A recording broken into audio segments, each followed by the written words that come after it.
তোমরা কেমন আছো? সবাই ভালো আছে? আগের দিন আমরা করছিলাম কি মনে আছে তো? বয়েলের সূত্র তার বিস্তারিত না বলতে পারো কেউ? বয়েলের সূত্র বলো তো কি কি ছিল? ভালোই মনে আছে দেখতেছি। ঠিক আছে, তাহলে আমরা এরপরে কি 2 নম্বর সূত্র কি ছিল? বয়েলের সূত্র পরে 2 নম্বরে কি ছিল? চার্লসের সূত্র। তাহলে আমরা আজকে আমরা দেখবো চার্লসের সূত্র, তাই তো? আজকে আমরা দেখবো চার্লসের সূত্র কি বা কাকে বলে বা বলতে কি বুঝে বিস্তারিত। তার আগে আমাদের জানতে হবে এই চার্লসের সূত্র উপপাদ্য বা ব্যাখ্যা বা মানে বিবৃতি আছে 2 পদ্ধতিতে। একটা হচ্ছে ডিগ্রি সেলসিয়াস পদ্ধতিতে চার্লসের সূত্র, আর একটা হচ্ছে কেলভিন স্কেল পদ্ধতিতে। তার মানে আমরা জানি তাপমাত্রা প্রকাশের বিবিধ একক আছে, যেমন আছে ডিগ্রি ফারেনহাইট, আবার আছে ডিগ্রি সেলসিয়াস, আর একটা কি কেলভিন, তাই তো? এই কেলভিন হচ্ছে তাপমাত্রার আন্তর্জাতিক একক। এটা কিন্তু ওয়ার্ল্ড ওয়াইজ, এটা তোমাকে জানতেই হবে। এটা না জানলে অপরাধ, তুমি এগুলো না জানলে অপরাধ নেই, কিন্তু এটা জানতেই হবে, ব্যাপারটা এরকম। তা এই চার্লসের সূত্র এই ডিগ্রি সেলসিয়াস স্কেলও আছে আর কেলভিন স্কেলও আছে। মজার কথা, এই ডিগ্রি সেলসিয়াস স্কেলে যে চার্লসের বিবৃতি এবং গাণিতিক ব্যাখ্যা, এটা পরীক্ষায় সচরাচর আসে না, বলা যায় আসবে না। তাহলে কারণ বলবো না, অবশ্যই পড়তে হবে, কারণ যে আসবে আছে কেলভিন স্কেল। কিন্তু কেলভিন স্কেলে আসতে হলে, শিখতে হলে, জানতে হলে অবশ্যই ডিগ্রি সেলসিয়াস স্কেলের সাপেক্ষে আসতে হবে। সেজন্য আগে আমাদের ডিগ্রি সেলসিয়াস স্কেলটা শুধুভাবে শিখতে হবে, তাহলে কেলভিন স্কেল যেটা পরীক্ষায় সচরাচর আসে সেটা আমাদের কাছে সহজ হবে। ওকে? আর আমরা জানি এই ডিগ্রি সেলসিয়াস স্কেলে এই তাপমাত্রাকে ছোট হাতে টি দ্বারা প্রকাশ করা হয়, এটাকে ডিগ্রি সেলসিয়াস, আর বড় হাতে টি দ্বারা আমরা প্রকাশ করি কেলভিন তাপমাত্রা।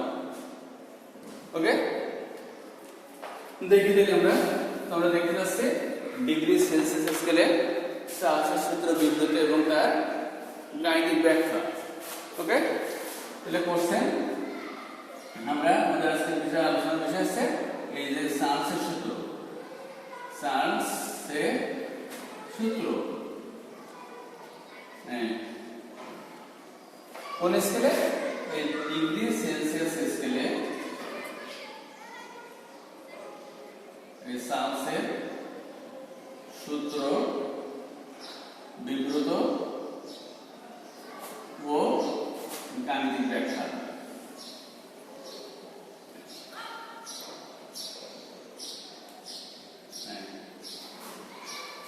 কি লিখলাম কোশ্চেনটা? ডিগ্রি সেলসিয়াস স্কেলে চার্লসের সূত্র বিবৃত এবং তার গাণিতিক ব্যাখ্যা। খুবই সহজ, শুধু স্যারের গল্প শুনলে দেখবার, বই পড়া লাগবে না, এতটাই সহজ। শুধু একটু দেখছেন ভালো মতো ভালো করতে হবে। দেখো, এই যে আমরা পড়তে যাচ্ছি চার্লসের সূত্র, এই লোকটার নাম লিখতে গেলে চার্লসের সূত্র, তাহলে চার্লস এই যে বিজ্ঞানী, এনার নাম লিখতে গেলে দেখো ছয়াকার লাগছে। তাহলে ছয়াকার যদি আমরা একটা রাশি লিখি চাপ, তারপরে বুঝতে পারতেছি এই চার্লসের সূত্রে এই চাপটা স্থির থাকবে। মনে আছে কিনা যে বয়েলের সূত্র কিন্তু আমরা এটা একটা পুরো বের করেছিলাম। বয়েল মানে কি? সিদ্ধ করতে তাপ দিয়ে, তাপ থেকে তাপমাত্রা, তাহলে আমরা বলছিলাম, মনে করে দেখো বয়েলের সূত্রে কি তাপমাত্রা স্থির ছিল। ওইরকম আমরা পুরো বের করে নিলাম যে চার্লস, তাহলে ছয়াকার আমরা লিখতে পারি চাপ, তার মানে চার্লসের সূত্রে চাপ স্থির। ওকে, এবার আমরা দেখি চাপ যদি স্থির থাকে, এবার আমরা এটা পাত্র নিলাম, বিড়িটা একনিষ্ঠ, এর ভিতরে গ্যাস আছে। এবার এই গ্যাসের উপর আমরা যদি বাইরে থেকে ডিগ্রি সেলসিয়াস স্কেলে, অর্থাৎ ছোট হাতের টি দ্বারা আমরা যেটা প্রকাশ করি, এটা তাপমাত্রা প্রয়োগ করি, তাহলে আয়তন বাড়বে নাকি কমবে? মানে বলছে তাপমাত্রা এই চাপ স্থির থাকবে। এবার কোন গ্যাসের উপর আমরা বাইরে থেকে যদি তাপমাত্রা বাড়ায়, তাহলে কি ওই গ্যাসের আয়তন বাড়বে না কমবে নাকি একই থাকবে? হয় বাড়বে, নাইলে কমবে, নাইলে স্থির থাকবে। কার কি মনে হয়? হ্যাঁ অবশ্যই তাই, তারা একদম সঠিক বলছো যে তাপমাত্রা বাড়লে গ্যাসের কি হবে, আয়তন বাড়বে। আর যদি তাপমাত্রা কমাই তাহলে সঙ্গত কারণে গ্যাসের আয়তন কমবে। তার মানে দেখো তাপমাত্রা বাড়ছে গ্যাসের আয়তন বাড়ছে, তাপমাত্রা কমাচ্ছে গ্যাসের আয়তন কমছে, দুটাই বাড়ছে আবার দুটাই কমছে। যদি এরকম হয় তাহলে কি হবে, এরকম সম্পর্কে আমরা কি বলি, সমানুপাতিক। এবার আসো যে এখানে মনে করো যে যখন তাপমাত্রা টি°C তখন একটা আয়তন আমরা ধরলাম কত, যদি এরকম ধরি 2 লিটার, এখান থেকে যদি আমি 1°C তাপমাত্রা বৃদ্ধি করি তাহলে আয়তন বাড়বে। যদি বলি কতটুকু বাড়বে, এখানে আমরা মুশকিলে পড়ে যাবো। এটুকু সহজভাবে বুঝতে পারছি যে তাপমাত্রা বাড়লে গ্যাসের আয়তন বাড়বে, কিন্তু কত °C তাপমাত্রা বৃদ্ধি করলে গ্যাসের আয়তন কতটুকু বৃদ্ধি পাবে এটা কিন্তু আমরা পরীক্ষা বা গবেষণা ছাড়া বলতে পারবো না। কারণ বুঝতে পারতেছো, যেমন এখানে এই মুহূর্তে মনে করে বাস্তবে এই মুহূর্তে তাপমাত্রা আসছে 20°C। এখন যদি এই লেভেলে যদি পরীক্ষা শুরু করি যে এই 20 থেকে 1°C তাপমাত্রা বৃদ্ধি করে দেখবো গ্যাসের আয়তন 20°C তাপমাত্রা কত ছিল, 1 ডিগ্রি বৃদ্ধি করলে অর্থাৎ 21°C তাপমাত্রা গ্যাসের আয়তন কত আছে এটা আমরা দেখতে চাই। কিন্তু এটা তো ল্যাব ছাড়া বা ব্যবহারিক ছাড়া বা পরীক্ষা ছাড়া বলা সম্ভব না। তাহলে আমরা যে জায়গায় অসম্ভব আমাদের জন্য যেটা, অর্থাৎ কত তাপমাত্রা বৃদ্ধির জন্য গ্যাসের আয়তন কত বৃদ্ধি পাচ্ছে, অথবা তাপমাত্রা কত °C হ্রাস করলে গ্যাসের আয়তন কতটুকু হ্রাস পাচ্ছে, এটা যেমন আমরা বুঝতে পারতেছি হ্রাস করবে বৃদ্ধি পাবে, কিন্তু কতটুকুর জন্য কতটুকু এটা বলতে পারছি না। ঠিক এই জায়গায় সাহায্য করেছে বিজ্ঞানী চার্লস। উনি এই বিষয়টার উপরে পরীক্ষার গবেষণা করে দেখছেন যে এবার ব্যাখ্যা শুরু, যে আমরা আগে ব্যাখ্যা শিখবো, ব্যাখ্যা দেখলে দেখো সূত্রটা আমাদের তোমরা বলতে পারবে, আমার বলা লাগবে। আমরা আগে ব্যাখ্যাটা গাণিতিকটা আমরা দেখে নেবো, ওখান থেকে সূত্র বেরিয়ে আসবে না। এখন যদি আমি আগে সূত্র বলে ওদের কাছে মনে হবে যে বাবা কত বড় সূত্র কি করে, এই জন্য আমরা আগে বলছি না। তাহলে আমরা কি বলবো, যে মনে করো আমার কথা না, মানে চার্লস যেভাবে সূত্রটা বিজ্ঞত ব্যাখ্যা করছে আমরা সেটা করছি স্থিতিস্থাপক।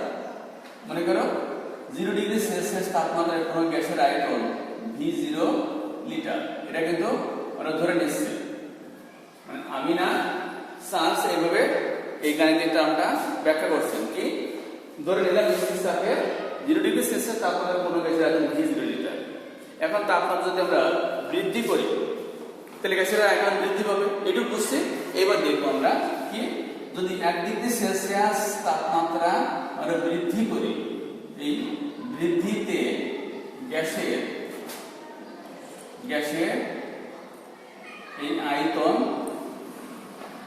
বৃদ্ধি পাবে কতটুকু, ওই যে বলছিলাম এটা পরীক্ষা বা পরীক্ষার গবেষণা ছাড়া বলা সম্ভব না।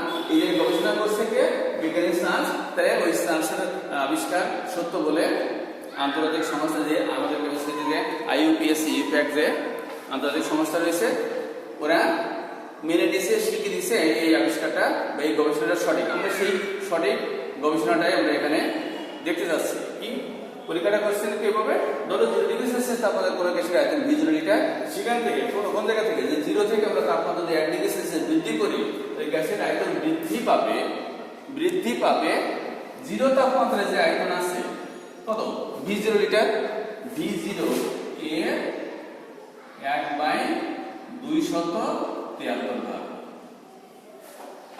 বুঝতে পারিনি, আমি আবার বলছি কি এরকম যে আমরা যদি তাপমাত্রা 1°C বৃদ্ধি করি তাহলে গ্যাসের আয়তন বৃদ্ধি পাবে 0°C তাপমাত্রায় যে আয়তন আছে কত V0 এর 1/273 ভাগ।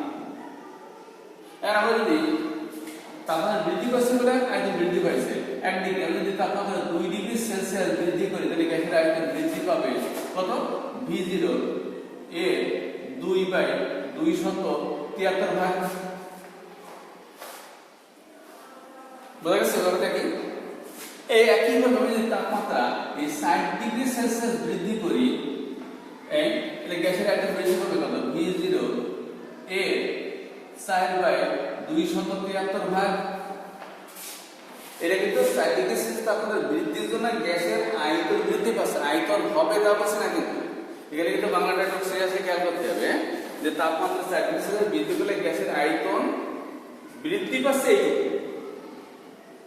তাই যদি হয় তাহলে এবার আমরা সংখ্যা বাদ দিলে একটা প্রতীক লিখে দেই যে টি ডিগ্রি সেলসিয়াস তাপমাত্রা বৃদ্ধির জন্য ওই গ্যাসের আয়তন কত হবে V0 এর P/273 ভাগ। আমি যদি টি ডিগ্রি সেলসিয়াস তাপমাত্রা বৃদ্ধি না করে হ্রাস করতাম তাহলে ঠিক এই পরিমাণ আয়তন হ্রাস পেতাম। অর্থাৎ সহজ কথা কি, তাপমাত্রা বাড়লে আয়তন বাড়বে, তাপমাত্রা কমাইলে আয়তন কমবে। তাহলে আমরা 1 ডিগ্রির জন্য দেখলাম বৃদ্ধি, 2 ডিগ্রি বৃদ্ধি পেলে, 4 ডিগ্রি বৃদ্ধি পেলে এবং কি 3 ডিগ্রি সেলসিয়াস তাপমাত্রা বৃদ্ধি পেলে ওই গ্যাসের আয়তন কতটুকু বৃদ্ধি পাবে তা আমরা দেখলাম কত V0 এর T/273 ভাগ। এখন তোমাদের একটা কথা বলতে হবে যে 4 ডিগ্রি সেলসিয়াস তাপমাত্রা বৃদ্ধি থেকে গ্যাসের আয়তন বৃদ্ধি পেল কত এইটুকু, আয়তন বৃদ্ধি পাচ্ছে কিন্তু এইটুকু। এখন যদি বলি এই যে টি ডিগ্রি সেলসিয়াস তাপমাত্রা বৃদ্ধির, এই তাপমাত্রা বৃদ্ধির পরে এই বাংলাটা কিন্তু সবচেয়ে গুরুত্বপূর্ণ, বৃদ্ধির পরে ওই গ্যাসের আয়তন হবে, বলো কে বলতে পারবো কত হবে, কত হবে কেউ বলতে পারবো? খেয়াল করতে হবে কিন্তু এইটুকু তো বৃদ্ধি পাইছে। এখন আমি বলে দিচ্ছি দেখা সহজের জন্য এটাও কিন্তু বৃদ্ধি পাচ্ছে। এখন যদি বলি বৃদ্ধি পাওয়ার পরে তার আয়তন কত, তাহলে দেখতে হবে বৃদ্ধি পেয়েছে এইটুকু, কত তাপমাত্রার সাপেক্ষে এইটুকু বৃদ্ধি পেয়েছে। আমাদের আদি আয়তন কত ছিল 0 ডিগ্রি সেলসিয়াস, তাপমাত্রা আদি আয়তন কত ছিল V0 লিটার। তাহলে আদি আয়তন এই ছিল V0 লিটার আর বৃদ্ধি পেয়েছে এইটা। তাহলে এখন মোট আয়তন কত হবে বুঝিনি? তাহলে একটা আমরা বাস্তব কথা বলি। মনে করো তোমরা কয়েক বন্ধু মিলে কোন একটা অনুষ্ঠানে হয়তো 100 টাকা করে অথবা 1000 টাকা করে চাঁদা তুলে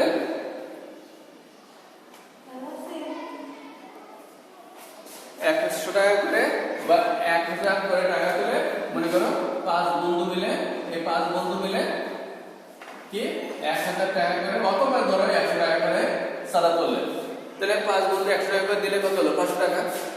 তাহলে মোট টাকা হলো কত, এখান থেকে আমরা মোট টাকা পাইলাম এই 500 টাকা। এই 500 টাকা দিয়ে তোমরা 100 টাকা এক্সট্রা দিলে, দিয়ে কি হলো যে আমাদের লাভ বা লস ওটা বড় কথা না, বন্ধুরা মিলে অনুষ্ঠানে হইহুল্লোড় করবো, আনন্দ ফুর্তি করবো, গান বাজনা নাচবে, এটা সেটা হবে, আবার কি মজা হবে, খাওয়া দাওয়া হবে, আবার কিছু বেশি কেনা হলো, যদি কিছু লাভ হয় হলো, না হলো না। এবার দেখা গেল কি নেক্সট কোর্সে অনুষ্ঠান শেষে যেদিন আমরা আবার ক্লাসে দেখা হলো, তোরা বললে কি যে স্যার আমরা এই 500 টাকা দিয়ে 5 বন্ধুটা দোকান দিয়েছিলাম, মনে অনেক মজা হয়েছে, বেচা কেনা হয়েছে ইত্যাদি। তারপরে দেখলাম কি আমাদের 50 টাকা লাভ হয়েছে। কি লাভ হয়েছে কত 50 টাকা। এখন যদি বলি 50 টাকা লাভ হবার পরে তোমাদের কাছে কত টাকা আছে? আগে ছিল তোমার মূল টাকা কত ছিল 500 আর লাভ হলো কত 50। তাহলে এখন 50 লাভ হবার লাভ হয় কখন? আগে মূলধন বা আসলটা ওঠার পরে কিন্তু লাভ। তোমার নিশ্চয়ই 500 টাকা উঠে গেছে, তারপরে বাড়তি হয়েছে কত 50 টাকা। তাহলে এই মুহূর্তে মোট টাকা কত? ওই 500, এই যে 500 প্লাস এই যে 50 টাকাটা কত হবে? এই 550 টাকা। এইটা যদি বুঝি তাহলে এবারে এটাকে ভালো বুঝবো যে টি ডিগ্রি সেলসিয়াস তাপমাত্রা বৃদ্ধির পরে ওই গ্যাসের আয়তন, তাহলে এর আদি আয়তন কত ছিল V0। এই যে এর প্রাথমিক এখানে প্রাথমিক টাকা কত ছিল 500, বৃদ্ধি পেয়েছে কত 50। তাহলে এখানে আদি আয়তন ছিল কত V0, বৃদ্ধি পেয়েছে কত এই যে V0 এর T/273। তাহলে এইটার সাথে যদি আমরা এটা যোগ করি 500 সাথে 50 যোগ করেছিলাম, তাহলে এই V0 এর সাথে আমরা যোগ করব কত? এই যেটা বৃদ্ধি পেয়েছে কত V0 এর T/273। এবার তো বুঝতে পারছে, ঠিক আছে? এই ব্যাপারটা এরকম একদম সহজ হবে কিন্তু এই মূল আয়তন ছিল প্রাথমিক আয়তন আর বৃদ্ধি পেয়েছে। তাহলে এখন মোট কত আগে যা ছিল আর এখন যেটা বৃদ্ধি পেল এই দুটো যোগ করলেই বর্তমানে মোট আমরা পেয়ে যাচ্ছি। তাহলে এখানে যেমন V0 ডিগ্রি সেলসিয়াস তাপমাত্রা আয়তনকে যখন V0 ধরছিলাম, আমরা টি ডিগ্রি সেলসিয়াস তাপমাত্রা বৃদ্ধির পরে ওই গ্যাসের মোট আয়তন যেটা পেলাম এটাকে যদি আমরা VT ধরি, বুঝতে পারছি? 0 ডিগ্রিতে v0, তাহলে আমরা t ডিগ্রির জন্য আমরা মোট আয়তন আমরা v0 যদি ধরি, তাহলে vt সমান আমরা লিখতে পারি v0 প্লাস v0 এর t বাই 273। ঠিক আছে, এবার এটাকে আমরা সরল করি। দেখো তো এখানে v0 কমন যায় কিনা, তাহলে থাকছে কত 1 প্লাস t বাই 273। বুঝি? আরেকটু সরল করা যাবে কি, v0 ইনটু লসাগু কত 273 লসাগু, তাহলে এবার সরল করলে কত হবে রে 273 প্লাস t, তাহলে আমরা কি পেলাম, অতএব vt সমান v0 into 273 plus t by 273। ইহাই এটা ইহাই ডিগ্রি সেলসিয়াস স্কেলে চার্লসের সূত্রের গাণিতিক ব্যাখ্যা তথা গাণিতিক সমীকরণ। অবশ্যই ডিগ্রি সেলসিয়াস স্কেলে, এটা কিন্তু কেলভিন না, ডিগ্রি সেলসিয়াস এখানে আছে ছোট হাতের টি, তার মানে আমরা প্রথমে দেখছিলাম কিন্তু ছোট হাতের টি দ্বারা আমরা ডিগ্রি সেলসিয়াস তাপমাত্রাকে প্রকাশ করছি। বুঝা গেছে? তাহলে এবার আমরা কি পেলাম, এটা কিন্তু মনে রাখবো, এইটা দিয়েই কিন্তু আমাদের কেলভিন স্কেলে যেতে হবে, যে ভিটি সমান পাইলাম v0 into 273 plus t by 273। আর একটা তথ্য বলে, এখানে তাপমাত্রা t ডিগ্রি সেলসিয়াস বৃদ্ধি করেছিলাম বলে মোট আয়তন এখন বৃদ্ধির পরে t ডিগ্রি সেলসিয়াস তাপমাত্রা বৃদ্ধির পরে মোট আয়তন পেলাম v0 into 273 plus t by 273। আমি যদি t ডিগ্রি সেলসিয়াস তাপমাত্রা বৃদ্ধির পরিবর্তে হ্রাস করতাম, তাহলে এই সমীকরণটা সব ঠিক থাকতো, এই প্লাস t এর জায়গায় মাইনাস t হতো। অর্থাৎ তখন কি হতো, এই যে t ডিগ্রি সেলসিয়াস তাপমাত্রা এই যে হ্রাস করলে তখন গ্যাসের আয়তন হবে vt equal v0 into 273 minus t by 273। তাহলে এখানে একটা জিনিস মনে রাখতে হবে, এই মূল সমীকরণ শুধু প্লাস t পরিবর্তনযোগ্য, আর সব স্থির থাকবে। যদি তাপমাত্রা বৃদ্ধি করে তাহলে প্লাস t, আর তাপমাত্রা যদি হ্রাস করে তাহলে এখানে মাইনাস t। যদি 10 ডিগ্রি বৃদ্ধি করে তাহলে এখানে প্লাস 10, যদি 20 ডিগ্রি আমরা হ্রাস করে তাপমাত্রা তাহলে এখানে হবে মাইনাস 20। বুঝা গেছে কথা? যে যদি তাপমাত্রা বাড়ায় তাহলে এখানে প্লাস হবে, যদি তাপমাত্রা কমায় তাহলে এখানে মাইনাস হবে। এই হচ্ছে ডিগ্রি সেলসিয়াস স্কেলে চার্লসের সূত্রের বিস্তারিত। এবার আমি সূত্রটা বলছি, এই জায়গা থেকে সূত্রটা বললে দেখবে একদম ইজি হয়ে যাচ্ছে। কি ব্যাখ্যা কিন্তু কমপ্লিট।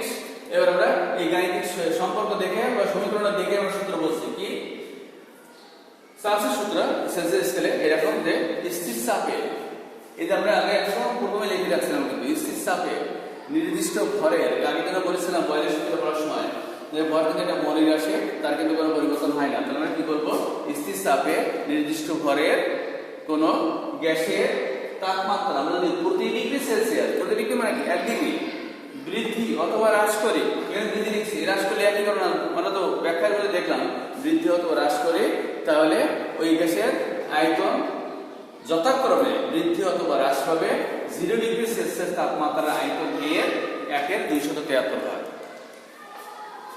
আরেকবার বলবো, ঠিক আছে? আবার বলছি তাহলে সবাই যে চার্লসের সূত্র সেলসিয়াস স্কেলে এরকম স্থির চাপে নির্দিষ্ট ভরের কোন গ্যাসের তাপমাত্রা প্রতি ডিগ্রি বা 1 ডিগ্রি সেলসিয়াস বৃদ্ধি অথবা হ্রাস করলে ওই গ্যাসের আয়তন যথাক্রমে বৃদ্ধি বা হ্রাস পাবে 0 ডিগ্রি সেলসিয়াস তাপমাত্রার আয়তন এর 1/273 ভাগ।